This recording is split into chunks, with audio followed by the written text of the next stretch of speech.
Greetings and welcome back to room 303 in sophomore English. We turn in our hymnals now to one of the really maybe most important titles that we will study in our sophomore year. Certainly many of my students have reported that this may be one of the most challenging titles for them. I'm with you on page 314, 315, Stephen Vincent Benet's By the Waters of Babylon. Let's just go ahead and say it out loud right now at 2B to start with. That's a strange title. We have stories that we don't know why it's an important title until the very end. Contents of a Dead Man's Pocket comes to mind, doesn't it? But here, that's a very strange title, By the Waters of Babylon. We'll have to ask about why that's a significant title. I'm actually going to begin with you, though, in your hymnals on page 306. Go there quickly. Page 306, let's start at 2B. In our discussion about points of view. Just to remind, point of view, or POV, when we're talking fiction, is the perspective from which a story is told. We can have first-person point of view. The first-person pronoun I is used. The person telling the story is in the story with the I. We can have third-person point of view. Somebody outside the story is telling the story. We can have where all of the different characters who are in the story, their thoughts are understood. We call that omniscient third person. Or we can have a limited third person. We've also got the dramatic irony, right? That is to say, readers have information that people in the story do not have. You definitely want to write that down at 2B. No doubt about it. Okay? We're going to be doing some comparative work as well between O. Henry's $1,000, a story about a man who is given $1,000 and he has to determine how he's going to spend that money, and if he spends it in a good way, then he gets $10,000, and he elects to not let the people who are distributing the money know that he actually gave the money and wanted the money to be given away to a woman who does not return his love. A fascinating question text about what matters in a person's life. But now we turn to who this writer is, Stephen Vincent Benet. I'm with you on page 307. Read with me now. Note your dates. Put those in your notes right away. 1898 to 1943. It's going to be significant, the year he died, 1943, of course, in the middle of what we will call the Second World War. Born in Bethlehem, Pennsylvania, Stephen Vincent Benet grew up listening to his father read poetry in the evenings during World War I. Benet was barred from active Army duty because of poor eyesight. Still, he took off from his studies at Yale University to serve in the State Department during the war. He considered himself a poet first and foremost. We're going to get that sense even in a story like this. Much of his work centers on American history, the quest for American ideals. His interest in American history and folklore influenced his epic poem, John Brown's Body, which won a Pulitzer Prize in 1929. One of the reasons why we study in our anthology writers is so that maybe your interests will lead you to want to read more, and John Brown's Body would be a classic example of that if you want to pick that one up. Now, let's go to work with this story, By the Waters of Babylon. There's three things at least we want to write down in terms of background information. This is a story. Let's just get our background out of the way. This is a story that was written by Benet in response to a bombing that happened. So write this down. The 25th of April, 1937.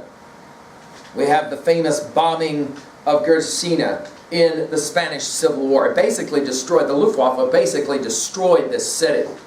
And in the process, in 1937, Benet would begin to share the view that was beginning to be shared by a large number of people that the mass destruction that was happening with the dropping of weapons would lead potentially to the annihilation of the human species, what is sometimes going to be later referred to as mutually assured destruction, M-A-D, if you're looking at the first letters of those three words. Mutually assured destruction. Now, 1937 is an interesting date. I mean, you saw that as we were looking just a few seconds ago back on page 307. Benet dies in 1943. So you can see that 1937 is very close to the end of his life, right? And let's think about this. 1937 is 2 years before the Manhattan Project, which begins, of course, the escalation, the movement towards the creating of atomic weapons, which will ultimately end the war, the Second World War, and the dropping of 2 nuclear weapons on Hiroshima and Nagasaki. Yes, at the end of the Japanese in the Japanese Pacific Theater at the end of the Second World War. Of course, 8 years away from 1937, 8 years away from the public knowledge of the Manhattan Project beginning to happen. Let's also write this down. 1937, Ayn Rand will write her classic novella, Anthem, which is a title that we study in our curriculum as well, which was possibly heavily influenced by this story, by the Waters of Babylon. And for those of you that are at all Planet of the Apes fans, you know anything about those movies, Beneath the Planet of the Apes is sometimes attributable to the study of this text. And in fact, if you know anything about many of the, now I'm going to use a term that we've used already, but let's use it again, post-apocalyptic texts. When we did There Will Come Soft Rains, Ray Bradbury's classic, we talked about the post-apocalyptic genre. Let's go ahead and make sure we understand it. Apocalyptic means the end of the world. Post-apocalyptic means living after the end of the world. So if you're a Matrix fan, if you're a Terminator fan, if you are a Planet of the Apes fan, if you're a fan of Anthem, or The Giver, or any number of other novels and short stories and poems that come along, There Will Come Soft Rains, classic example. All of these texts share in common this question. What happens after humans decide to annihilate a part of their world that they live in? We mentioned from our freshman year that Arthur C. Clarke, If I Forget the O Earth, comes to mind as well as another text. I've just mentioned a number of titles at 3A. Now, why am I spending so much time preceding to this text? Well, a couple of things, too. If you're a good reader, as I hope as sophomores we are, we're developing into good readers, you've already scanned the length of this story and recognize it's a little longer story. So we're going to be paying attention all the way through our study reading of this text. Number two, this is a title by the Waters of Babylon, which is a strange title. So let's write it down already. What is going on with the title by the Waters of Babylon? Now, in 1937, when Benet publishes this story by the Waters of Babylon, immediately readers understood this title as an allusion. Let's go to 2B really quickly. An allusion, A-L-L-U-S-I-O-N, an allusion, a reference. Not what a magician does when he makes the elephant disappear from the room. That's I-L-L-U-S-I-O-N. This is an allusion, a reference to another literary text. And by the Waters of Babylon is in fact a reference to another literary text. One of the most famous stories in the histories of stories is, of course, the story of the people referred to as the Jews, the Hebrews. And the story has a three-part dance, as I often will speak of it. Part one, a man named Abraham living in a place close to present-day Baghdad, or ancient Babylon, a town called Ur, will leave and find his way to ultimately present-day Jerusalem. Part one of the story. Part two of the story. Abraham's descendants, many of them, end up in a place called Egypt. Some of you will go, whoa, if I spent any time in Sunday school, I've heard of this story. In a place called Egypt, where they are then enslaved for 400 years. Enter the hero, Moses. Part three of the story. Moses will lead these people out of slavery in Egypt, across a sea that divides in half, and into what is referred to as the Promised Land, back to the very place where 400 years before Abraham's descendants had in fact lived. Present day, today, Israel, Palestine. That area that we know of. That is going to then lead to the rise of kings, the great kings. First Saul, then David, and finally the great Solomon. Jerusalem becomes the city of kings. I would write that down. Jerusalem, or sometimes referred to as Zion, becomes the city of kings. But there becomes immediately political turmoil. And because of that turmoil, the great nation of Israel divides itself in a kind of like a civil war type division. and you have the northern tribes and the southern tribes. In 782 BCE, the northern tribes are taken away into exile by the Assyrians, a great and mighty people. But the southern kingdom is left intact, and Jerusalem. But in 586 BCE, write that down. This is the conclusion of the story. In 586 BCE, the great and mighty power, the Babylonians, arrive. They defeat the southern kingdom. They take away all of the people of, I say all, a large number of the people of Jerusalem.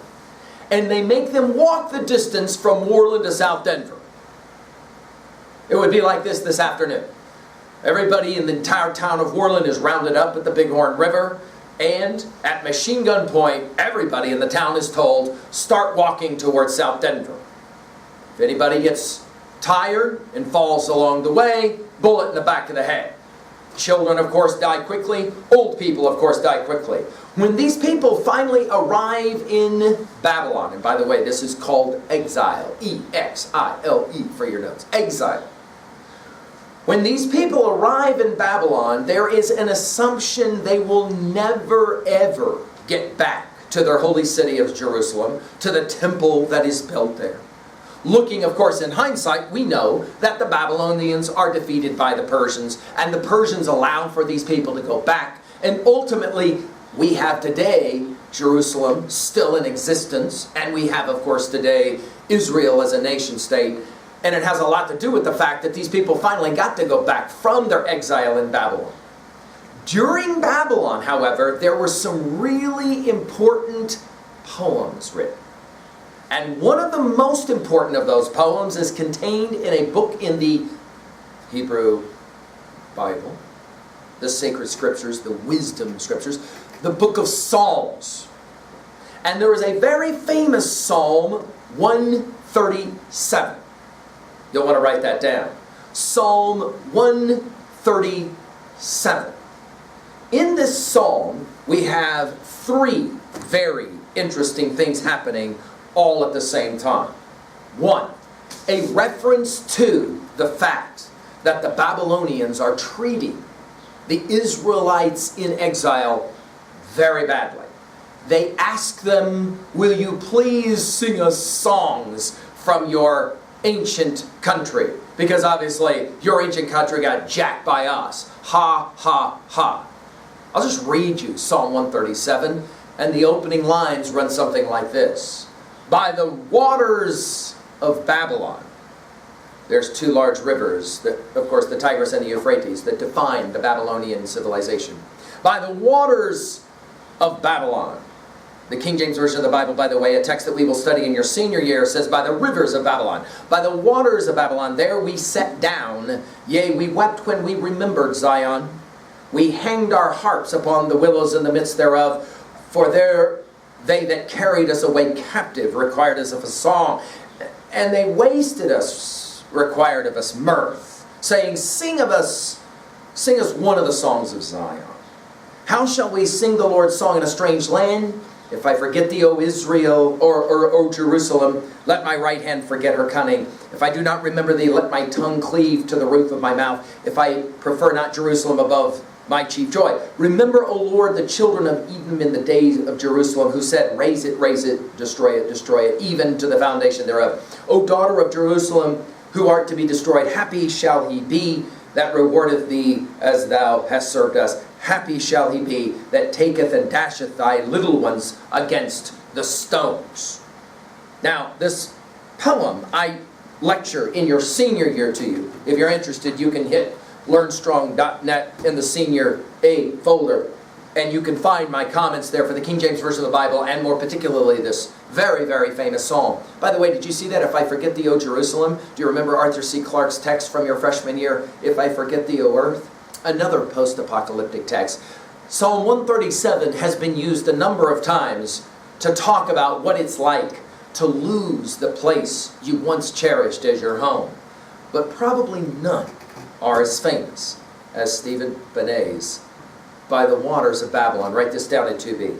When we finish this story, I'm going to ask you a simple question. Why is this story called By the Waters of Babylon? Why? Now obviously characterization is going to matter in the story because we're going to want to pay attention to our characterization. Let's jot this down at 2B really quickly. We learned a word when we were freshmen studying our Odyssey, Bildungsroman.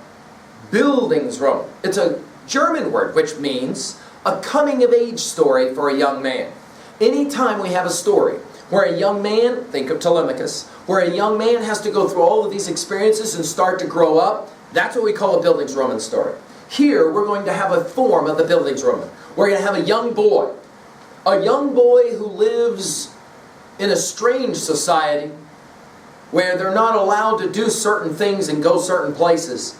And this young boy wants to know why. And he wants to know why he can't go there. And when he's told that he can't go to a certain place, he decides he is going to go there. Don't tell me what to do. But when he finally shows up at this place you're not supposed to go to, he slowly begins to realize this place is a place from the past where something terrible happened once. Something devastating happened once. I'm with you now on page 315. Enough introductions. I hope that I've given you enough reasons to really want to pay attention to a genius story like this. Let's now sit up. Let's pay attention. Let's read and conquer monkey mind. Let's see how well we can read this story and understand what's going on. We'll work at level 1 all the way through the story, and then of course work levels 2 and 3. Here we go. By the Waters of Babylon. Let's enjoy our reading, shall we? By the Waters of Babylon, by Vincent Benet. The north and the west and the south are good hunting ground, but it is forbidden to go east. It is forbidden to go to any of the dead places, except to search for metal, and then he who touches the metal must be a priest, or the son of a priest. Afterwards, both the man and the metal must be purified. These are the rules and the laws. They are well made. It is forbidden to cross the great river and look upon the place that was the place of the gods. This is most strictly forbidden. We do not even say its name, though we know its name. It is there that spirits live, and demons. It is there that there are the ashes of the great burning. These things are forbidden. They have been forbidden since the beginning of time. My father is a priest. I am the son of a priest. I have been in the dead places near us with my father. At first, I was afraid. When my father went into the house to search for the metal, I stood by the door, and my heart felt small and weak. It was a dead man's house, a spirit house. It did not have the smell of man, though there were old bones in a corner. But it is not fitting that a priest's son should show fear. I looked at the bones in the shadow, and kept my voice still. Then my father came out with the metal, a good, strong piece. He looked at me with both eyes, but I had not run away. He gave me the metal to hold. I took it, and did not die. So he knew that I was truly his son, and would be a priest in my time. That was when I was very young. Nevertheless, my brothers would not have done it, though they are good hunters. After that, they gave me the good piece of meat and the warm corner by the fire. My father watched over me. He was glad that I should be a priest. But when I boasted or wept without a reason, he punished me more strictly than my brothers. That was right. All right, let's pause, write it down. 2 things we've already learned. 1, we learn in the opening paragraph that there are rules which must be followed. Those rules are very clear. You cannot go east. You cannot go across a certain river. You cannot go to the land of the gods. Because something happened there that makes it very dangerous. We live in a time, however, in our story, where it seems like it's way back in the past. Where, for example, we have priests and we have rules about these priests And everybody wants to try and get a hold of a little bit of metal, but you can't touch it. Or if you do touch it, you'll die. Or certain people can touch it and not die. And those are special people who are priests. By the way, number 2, let's put it at 2b, point of view. We said there's 2 ways to tell a story. One is from a first-person point of view. I am in the story. And then third-person point of view. Somebody else tells it. What is the point of view of this story? Obviously, it's first person. Notice, we have the I. And what is it that he tells us? He was treated differently by his father than his other brothers because he was special. Our young man would someday become a priest. And what made him special? When his father handed him a piece of metal, he grabbed it and he did not die.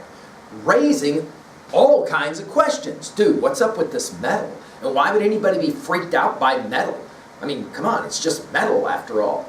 Good storytellers, we've said this often, good storytellers know how to resurrect questions within the mind of the reader to make us go, what is going on? Let's keep reading. Hopefully already your curiosity is a bit piqued as to what's going on. After a time, I myself was allowed to go into the dead houses and search for metal. So I learned the ways of those houses, and if I saw bones, I was no longer afraid. The bones are light and old. Sometimes they will fall into dust if you touch them, but that is a great sin. I was taught the chants and the spells. I was taught how to stop the running of blood from a wound and many secrets. A priest must know many secrets. That was what my father said. If the hunters think we do all things by chants and spells, they may believe so. It does not hurt them. I was taught how to read in the old books and how